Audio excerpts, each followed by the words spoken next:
ہم نے حضور کی تعریف کی، کرم فرما دے کہ مجلس میں تشریف لے آئے، ضروری نہیں ہے کہ ہر مجلس میں آئے۔ ہمارا عقیدہ ہے کہ حضور حاضر و ناظر ہے، مگر حاضر و ناظر کا یہ مطلب نہیں جو غیر دھوکہ دیتے کہ ہر جگہ ہے۔ کیا ایک احمق ہے، مر گیا اور مر کر مٹی میں مل چکا ہے، اب تو اللہ جانے کون سے دہتی بھی آگ میں ہوں گا، طاہر غیابی صاحب نام تھا ان کا۔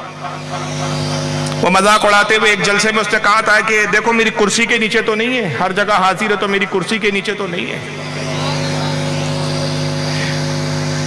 غلط ترجمانی کرتے ہیں، غلط فہمیاں پیدا کرتے ہیں، ہمارے عقیدے کچھ اور ہوتے ہیں، عوام کو گمراہ کرنے کے لیے بتائے کچھ اور جائے۔ ہمارا عقیدہ یہ کہ حضور حاضر و ناظر ہے، اس کا یہ مطلب نہیں ہے کہ ہر جگہ ہر وقت حاضر ہے۔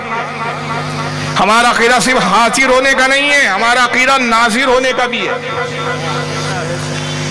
جو جاہل قوم ناظر کا مطلب نہ سمجھی وہ کیا ہمارے عقیدے کی ترجمانی کرے۔ ہم حاضر نہیں کہتے، ہم کہتے حاضر و ناظر ہے۔ مصطفیٰ حاضر بھی ہے ناظر بھی ہے، کیا مطلب؟ جہاں بھی آپ حاضر ہے تو جس جگہ ہے وہاں حاضر ہے، جہاں حاضر ہے وہاں سے پوری کائنات پر ناظر ہے۔ کسی شخص نے، میں نام نہیں لیتا، اعتراض کیا تھا بمبئی کی سرزمین پر، نیٹ پہ وہ تقریر میری ڈلی ہوئی ہے، برجستہ اعتراض تھا، میں نے برجستہ جواب دیا تھا۔ سوال جواب کے سیشن ہوتے ہیں میرے اکثر پروگرامات میں۔ اس نے کہا آپ کہتے ہیں کہ رسول اللہ ہر جگہ حاضر و ناظر ہے، جب معراج پر گئے تو جب حاضر و ناظر ہے تو معراج پہ جانے کی ضرورت ہی کیا تھی؟ بھائی حاضر و ناظر ہے تو یہاں بھی ہے، آسمانوں میں بھی ہے، جنت میں بھی ہے، پھر جنت دیکھنے کیوں گئے؟ دوزخ دیکھنے کیوں گئے؟ دوزخ پر بھی ہے۔ میں نے کہا جناب یہی نہیں معلوم آپ کو کہ ہمارا مطلب حاضر و ناظر کا کیا ہے؟ ہمارا یہ عقیدہ نہیں ہے، بلکہ ہمارا عقیدہ یہ ہے کہ حضور صلی اللہ تعالی علیہ وسلم حاضر ہے۔ حاضر کا یہ مطلب نہیں کہ ہر جگہ موجود ہو، مگر یہ اختیار ہے، یہ اللہ نے طاقت دی، جہاں چاہے جب چاہے تشریف لے آئے، کرم فرمائے تو اس بزم میں آ جائیں۔ اسی بنیاد پر ہم یہ تمنا کرتے ہیں، سنا ہے آپ ہر عاشق کے گھر تشریف لاتے ہیں، میرے گھر میں بھی ہو جائیں چراغاں یا رسول اللہ۔ سبحان اللہ، سبحان اللہ، بہت خوب، ماشاءاللہ، زندہ باد، زندہ باد۔ لیکن اگر حضور صلی اللہ علیہ وسلم جہاں بھی ہیں ناظر ہیں، اگر مدینے میں ہیں ہمیں دیکھ رہے ہیں، آسمانوں میں ہمیں دیکھ رہے ہیں، تو حضور صلی اللہ علیہ وسلم معراج پر گئے تو ہمارے حاضر و ناظر کے عقیدے پہ فرق نہیں پڑا، اس لیے کہ تم نے حاضر و ناظر کا مطلب ہی غلط سمجھا۔ حضور پہلے آسمان پر تشریف لے گئے تو پہلے آسمان پر حاضر تھے مگر پوری کائنات پر ناظر تھے، دوسرے آسمان پر تشریف لے گئے، دوسرے آسمان پر ناظر تھے، ساری کائنات پر حاضر تھے، تیسرے آسمان پر پہنچے وہاں حاضر تھے، پوری کائنات پر ناظر تھے۔ تو جہاں موجود ہو وہاں حاضر ہے، اور جہاں حاضر ہے وہاں پر پوری کائنات پر ناظر ہے۔ بے شک، سبحان اللہ، حق ہے، ماشاءاللہ۔ تو میں یہ تھوڑی سی تشریح حاضر و ناظر کس لیے کیا کہ ہم امید کرتے ہیں کہ ممکن ہو کہ آقا تشریف فرماؤ، لیکن ضروری نہیں کہ اس بزم میں آئے، پابند نہیں ہے آقا۔ حضور مجبور نہیں ہے کہ ہم بزم سجائیں تو ان کو آنا ہی پڑے گا، مرضی مبارک۔ تو ہر بزم حضور ہو ضروری نہیں، عقیدہ نہیں ہمارا، لیکن جس بزم میں یہاں تعریف کر رہا ہوں ممکن ہے حضور ہو، ممکن ہے حضور نہ بھی ہو، مگر ناظر ضرور ہے۔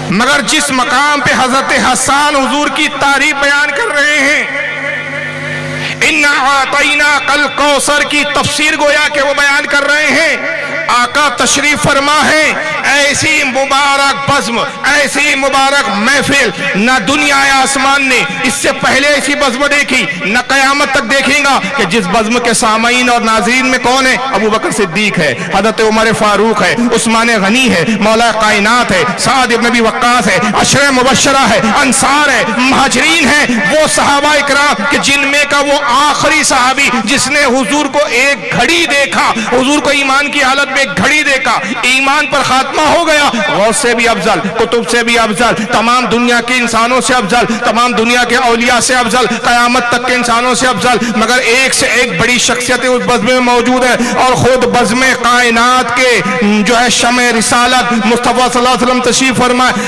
آقا فرش زمین پر تشریف رکھتے ہیں، اور حضرت حسان سے کہتے ہیں حسان میرے منبر پہ بیٹھو۔ میرے ممبر پہ بیٹھ کے میری تعریف بیان کر، اور وہ تعریف بیان کر کہ جس سے اللہ رسول راضی ہو جائے۔ حضرت حسان ممبر پر آتے، حضور فرش زمین پر تشریف فرما، اور حضرت حسان کہتے وَأَحْسَنَ مِنْكَ لَمْ تَرَ قَطُّ عَيْنِي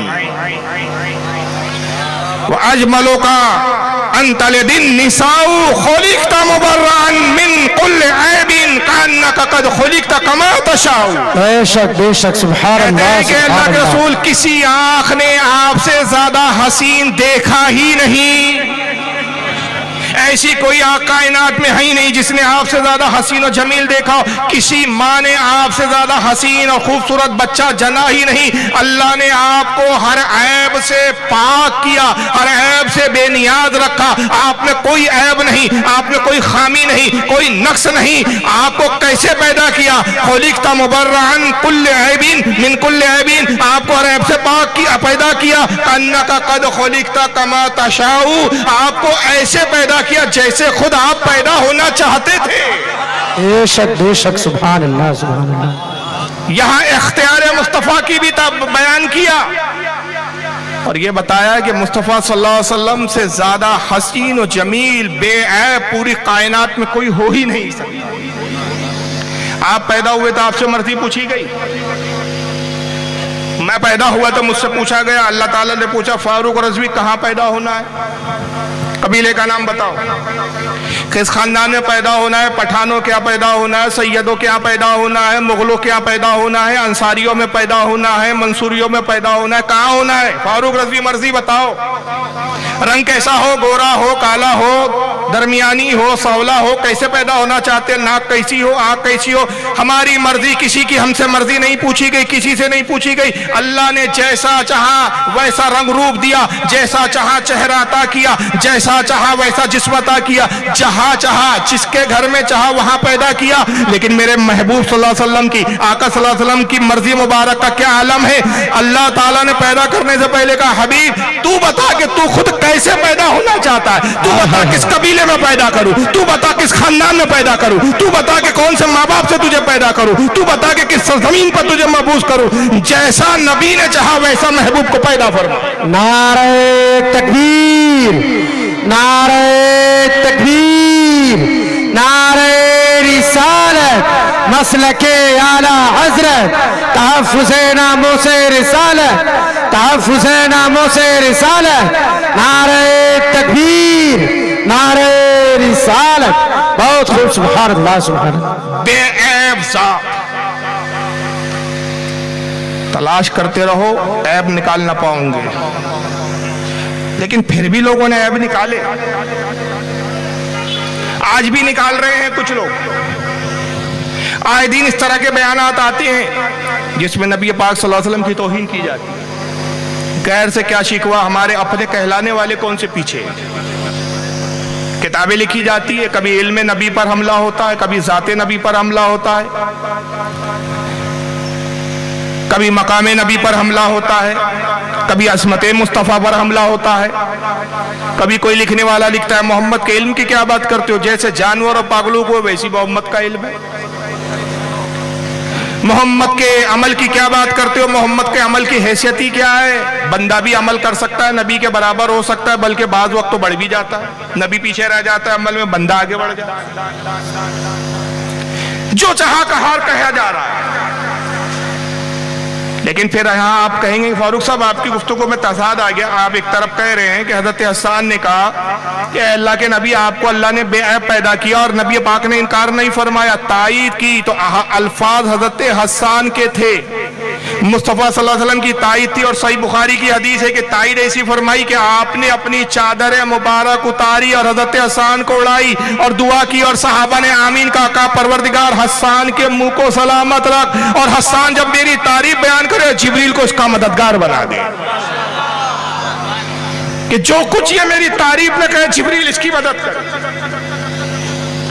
اب یہ اشعار نہیں رہے، نعت نہیں ہوئی، بلکہ مصطفیٰ کی حدیث ہو گئی، کیونکہ حدیث کی 3 قسمیں ہیں، حدیث قولی، حدیث فعلی، حدیث سقوطی یا تقریری۔